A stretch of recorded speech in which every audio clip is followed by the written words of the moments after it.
What are you thinking of when you see what they did yesterday, Mitchell?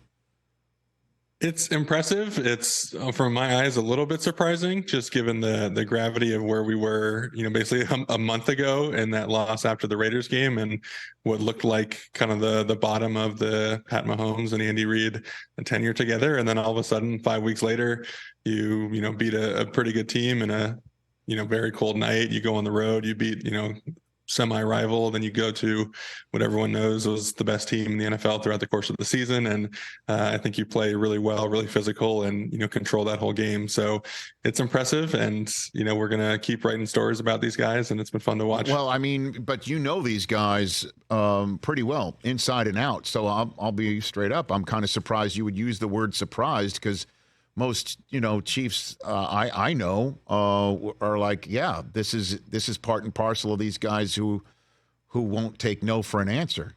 So the mindset and the mentality, not surprising at all. I was getting into it with Baltimore fans a little bit throughout the last couple of days there, saying that even though Baltimore's not like outright talking smack, what they're saying is still going to be perceived as smack talk from Kansas City. And with the way Pat internalizes things, with the way this team operates, that's going to be seen as such, and it's going to be taken as such. So, we see all these greats throughout history creating things to keep themselves motivated, to want that little extra bit of edge going into a game. I knew Kansas City would come in with that mentality. We saw the Justin Tucker kerfuffle before the game.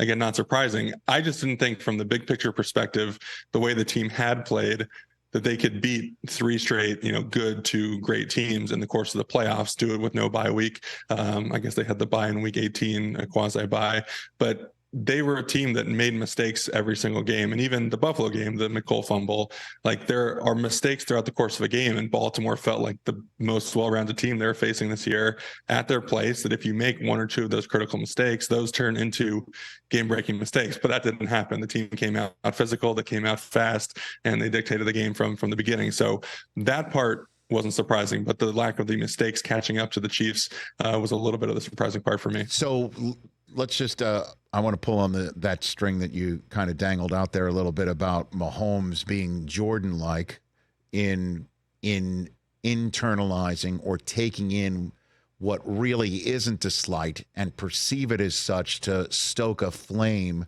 You got a good example of that from your playing days with Mahomes, Mitchell, where you saw it? Well, the interesting thing is that you don't see it all the time. I think he keeps that so internal, but he does. Even with his teammates, he keeps it internal. Well, you hear stuff throughout the week, like, hey, they're saying this or they're saying that, but there wasn't really anything too egregious where you felt like it kind of feels like a reach there. I don't know where he's going, but I think when you see it, you see the finger counting for the Trubisky pick when we were playing Chicago.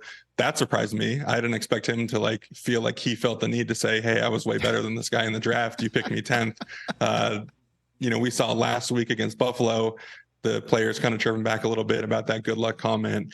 So if you kind of follow the team close enough, you can see snippets of it here or there. He's not as outward with it as some guys are, but throughout the course of a week, the team is talking to each other, and you're all saying like, hey, did you hear what this guy said? Hey, Baltimore's saying this, like, we got to defend ourselves. I think Coach Reid doesn't often go to that measure, but every now and again, if a team does say something, or he sees something out there in the media world, he will say like, hey, this is what is being said about you guys, to kind of use that as some motivation. So it's Pat, Coach, Travis, guys that use that as fuel internally. They don't necessarily pull on that often, but when they do, it tends to work out pretty good. Have you ever been the one to tell Mahomes something from the outside world that you knew was stoke a flame or anything like that?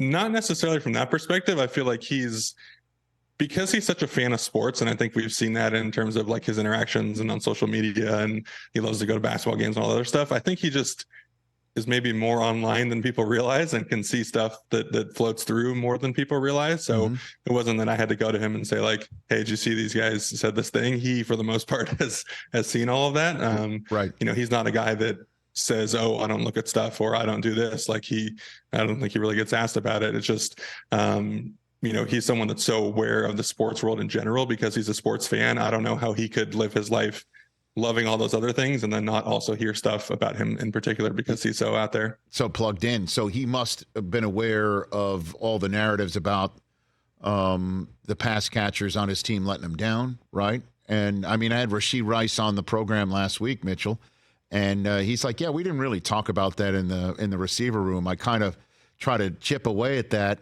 but he said they don't talk about it. But I'm sure that had to have gotten back to the team. Oh, it did. There's a clip of MVS being asked about, what's it been like to kind of work through this and the narrative that's out there, and he kind of put it back on the reporter and said, "What are you talking about?" He didn't want a vague question. He wanted the person to say, like, "What are you specifically trying to ask me right now?"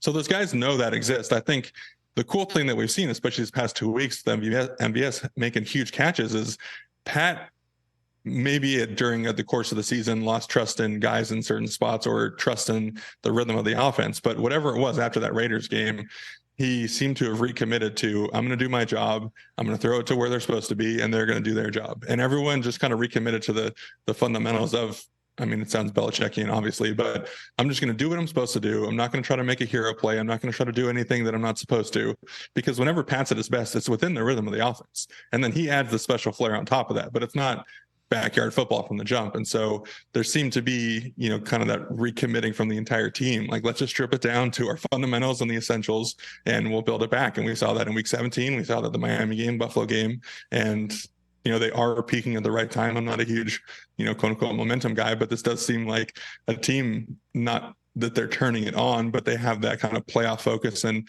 mentality, and definitely don't want to be counted out. And it's been pretty cool to see. Catch the Rich Eisen Show every single day on the Roku channel, 12 to 3 Eastern, for free.